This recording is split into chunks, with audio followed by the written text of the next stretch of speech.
The material that I have this morning is taken from a variety of sources, including that wonderful place, Wikipedia, the timeline. Another part of it is taken from Obama, The Dream Fulfilled, and there were no authors listed in this particular magazine. And the title this morning is called Breaking the Color Barrier, and of course we're acknowledging Black History Month. It has been a long, hard struggle for equality in the United States. Despite a government built on the ideals of freedom and the fundamental rights of every man, there has always been resistance to fully embracing equality for all. With the dawn of the civil rights movement midway through the last century and the considerable resistance its activists and African Americans faced, most Americans would agree that we have indeed finally overcome. Make no mistake, bigotry and ignorance still exist, and there is much work to be done. However, America has perhaps, faster than anyone thought, fulfilled its promise as the land of opportunity and thus sends a powerful message to the rest of the world. The true struggle for equality began with the Civil War, the cause which was reframed when Abraham Lincoln dedicated the Gettysburg battlefield with one of the most memorable speeches in American history, the Gettysburg Address. In the last paragraph, Lincoln writes, "It is rather for us to be here dedicated to the great task remaining before us that from these honored dead we take increased devotion to the cause for which they gave their last full measure of devotion. That we here highly resolve that these dead shall not have died in vain, that this nation under God shall have a new birth of freedom, and that government of the people, by the people, for the people, shall not perish from the earth." Now, I'm going to chronicle some of the more memorable breakthroughs of the color barrier and intertwine events of the civil rights movement. 1936, Jesse Owens made a statement not only for the United States, but for all of mankind when he shredded Adolf Hitler's racial superiority theories in the 36 Olympics. Owens became a shining beacon of the Olympic spirit by winning gold medals in track and field, much to the dismay of Hitler. 1947, the man responsible for breaking the color barrier in the Major League Baseball was Jackie Robinson with the Brooklyn Dodgers. Today, Robinson is remembered as a pioneer and one of the most famous baseball players ever to lace up cleats. Robinson's number 42 jersey is retired throughout Major League Baseball. And aside, the Yankees were the last to integrate. 1950s. In the 90 years following the end of the Civil War, racial segregation became a fact of life for many people in America. Some lived and died without knowing the doctrine other than separate but equal. It was a harsh reality for millions. Since the Supreme Court's 1896 landmark decision in Plessy versus Ferguson, a case that was about segregation in public services, segregation was the law of the land in many states. Ruling that a doctrine of separate but equal was acceptable for public services, the Supreme Court's 7-1 decision set the tone for the next 60 years for minorities in America. 1954, Kansas. A class action lawsuit was filed on behalf of 13 parents. The parents were hoping to send their 20 children to schools closer home in largely integrated Topeka. This case was combined with 4 other cases, all of which were sponsored by the NAACP and Thurgood Marshall, stating that separate educational facilities are inherently unequal. The vote of the Supreme Court was unanimous, 9-0, in agreement. 1955. Marian Anderson breaks the color barrier and becomes the first African-American member of the Metropolitan Opera. 1957, Starting with Little Rock, resistance to public school integration was significant. Virginia's own Harry Byrd led the resistance in this state, which led to many schools closing their doors as opposed to integration. And of course, we all remember Governor George Wallace barring the school doors in Alabama while proclaiming a doctrine of segregation today, segregation tomorrow, segregation forever. Also in the 50s, with a simple refusal to move from her seat on the bus, Rosa Parks inadvertently set off a movement that would transform America over the next 50 years. Montgomery's NAACP president, Ed Nixon, intended to use Rosa Parks' arrest as a test case to allow Montgomery's black citizens to challenge the segregation on the city's public buses. Nixon organized a meeting of local ministers at the church of a young minister new to the area. Martin Luther King Jr. was approached to head the newly created Montgomery Improvement Association. King decided to lead the boycott of the city's buses to go along with a civil suit challenging the buses' moving segregation line. The boycott proved extremely effective, and pressure increased across the country. On June 4th, 1956, the federal district court ruled that Alabama's racial segregation laws for buses were unconstitutional. The Montgomery bus boycott sent vibrations throughout the United States as more and more Americans began to realize the growing civil rights movement was serious business.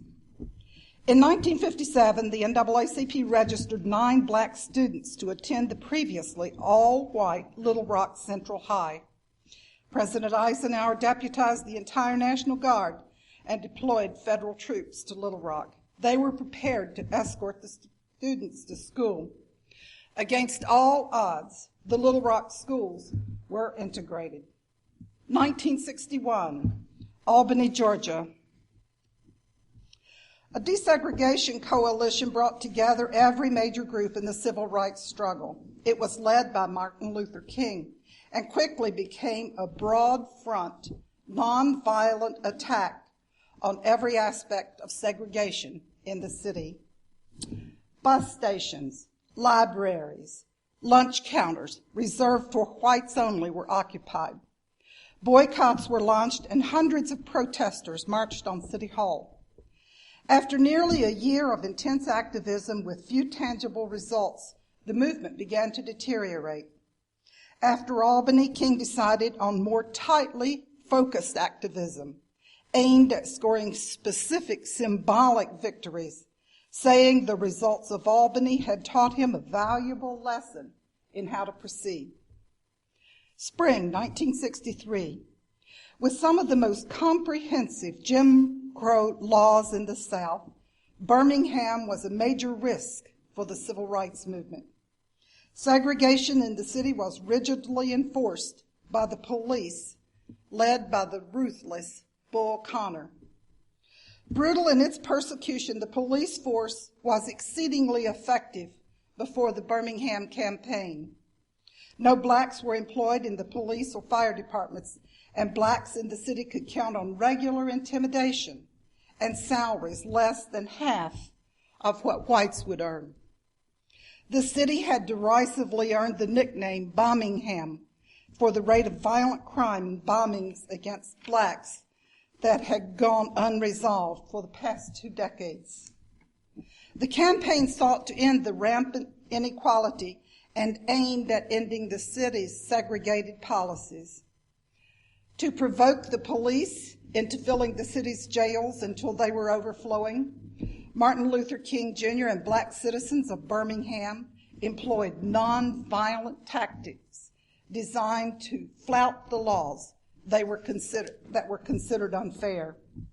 King spent time in Birmingham, where he wrote the famous letter from Birmingham jail.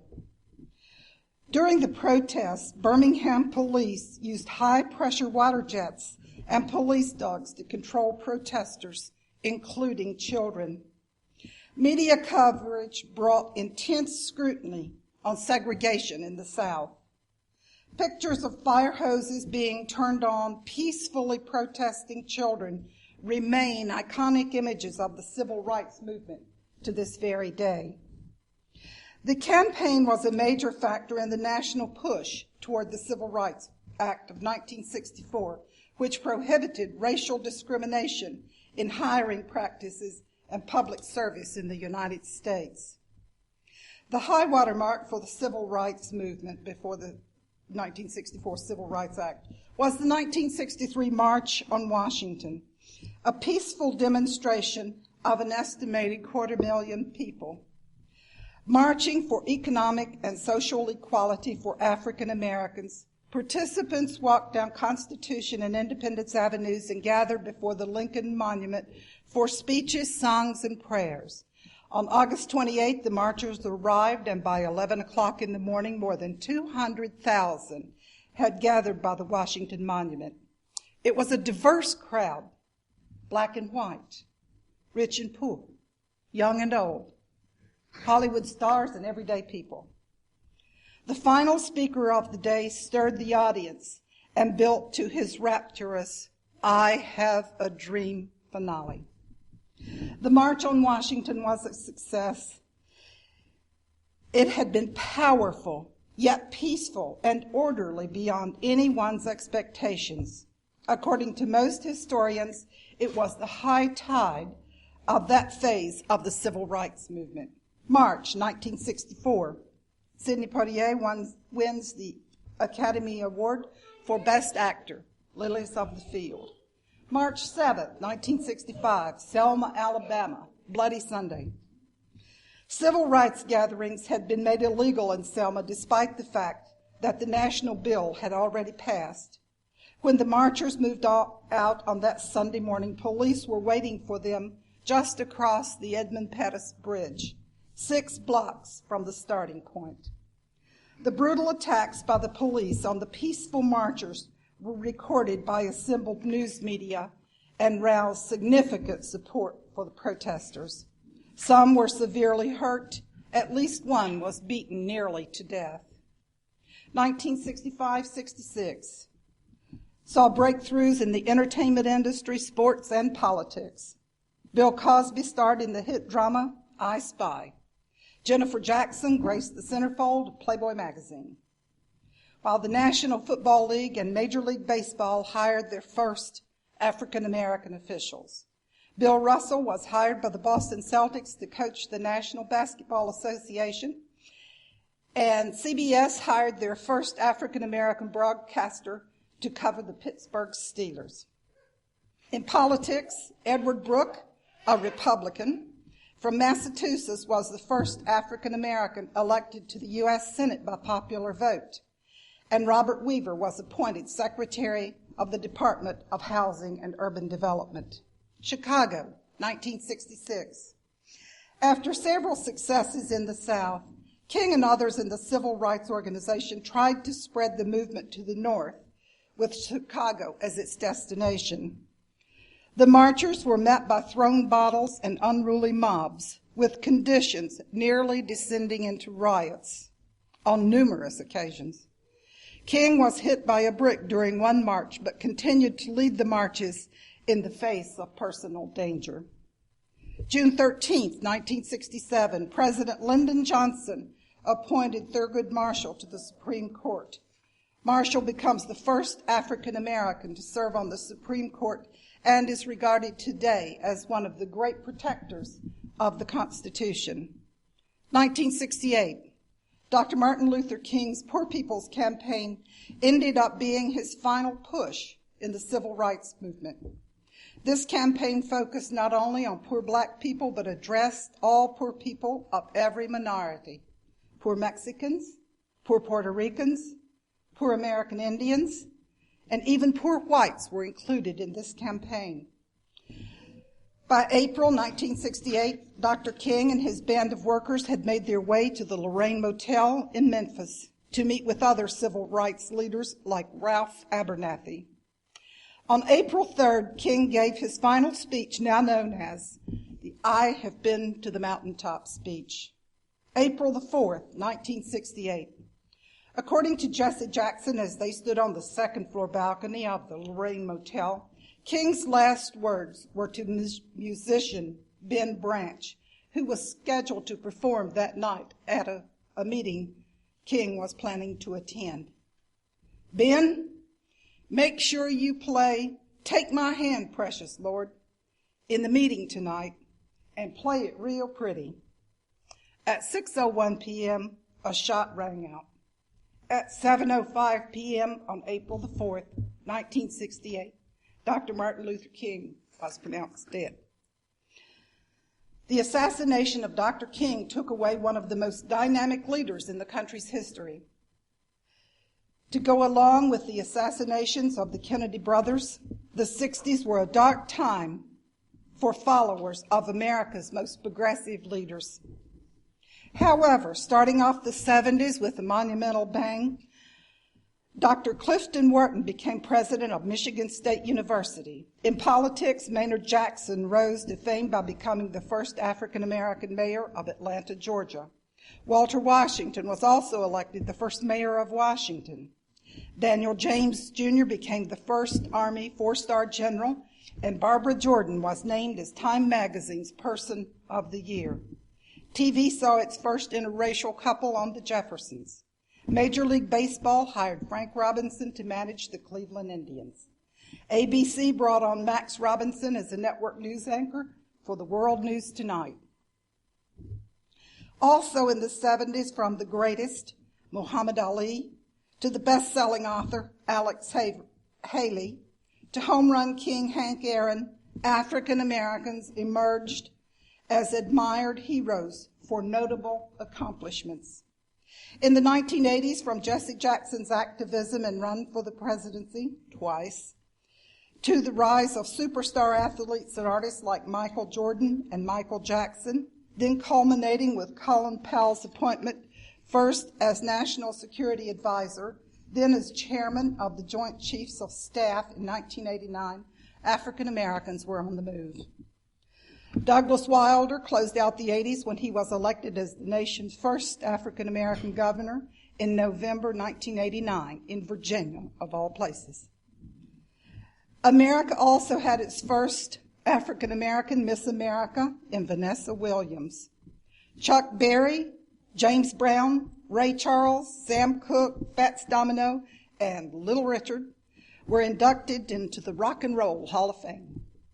In the 90s, despite incidents reminiscent of the 60s, such as the Rodney King-related riots and the Million Man March, the emergence of megastars like Oprah, Tiger Woods, and media moguls like Bob Johnson set the stage for an African-American renaissance. The 90s also brought newfound attention to African-American celebrities who began to dominate the realm of competition and entertainment. Toni Morrison won the Nobel Prize for Literature.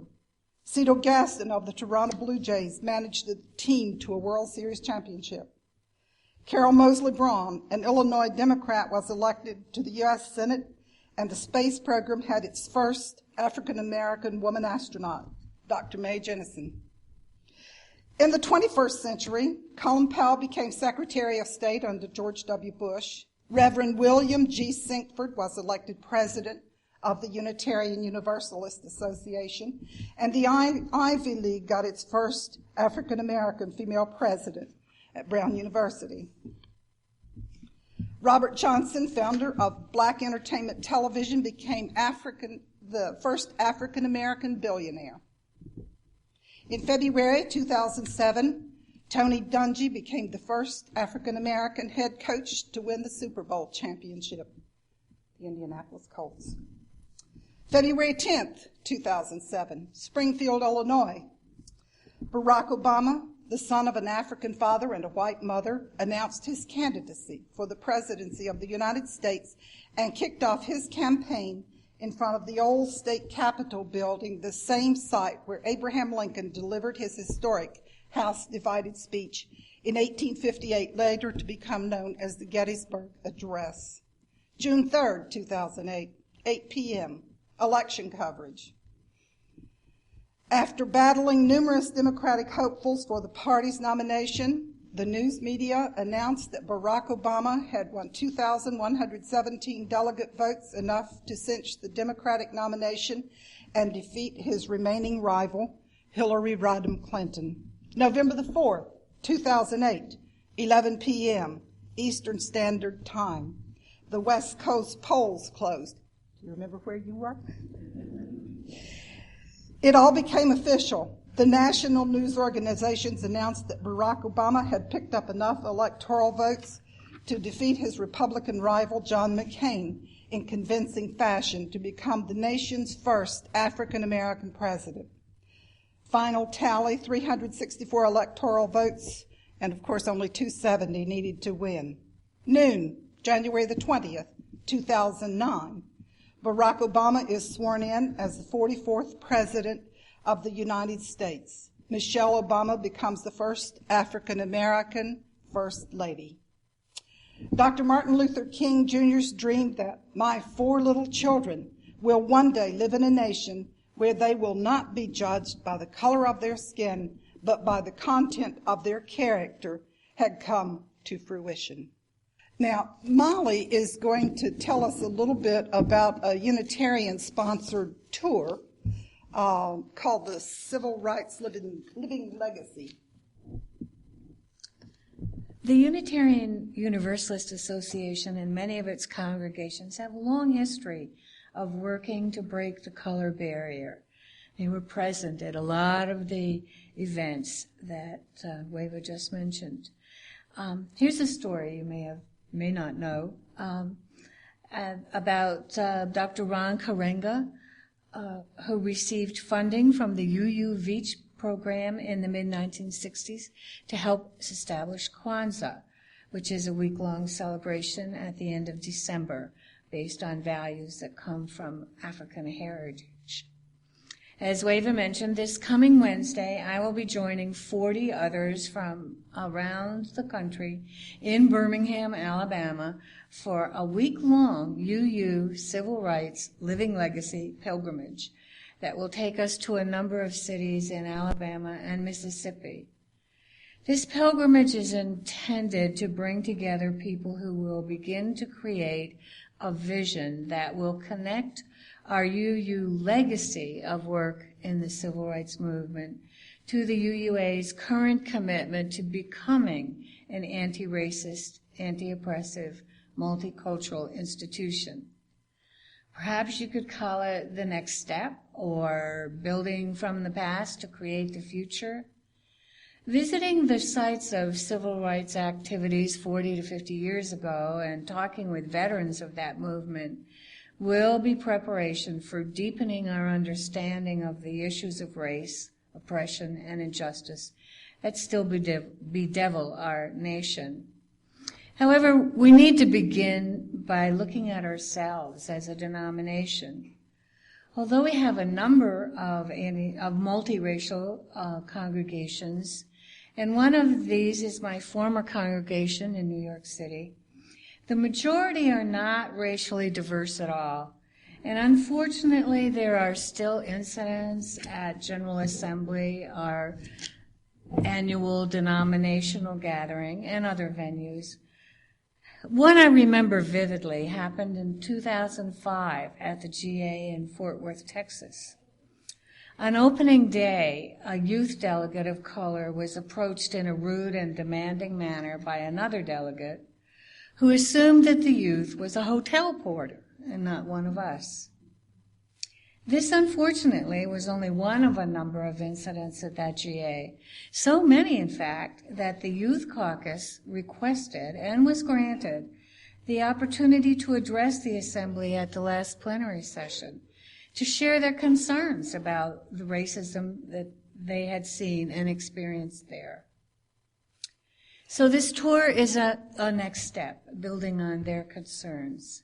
Those attending the upcoming tour include the 2 top elected leaders of our denomination, Bill Singford, our president, Ginny Corder, our moderator, a number of clergy and religious education professionals, as well as interested lay folks like me. Our number will include 2 young women of color, now college age, who were at the 2005 GA, both of whom spoke to the General Assembly at that last plenary. On the last evening of the Civil Rights Pilgrimage, we will address the question, what should happen next to move us from living on our legacy to having a living legacy? A conversation we hope will spread throughout our congregations around the country in the months ahead as we create a new vision to fulfill our commitment to actually be an anti-racist, anti-oppressive, multicultural institution.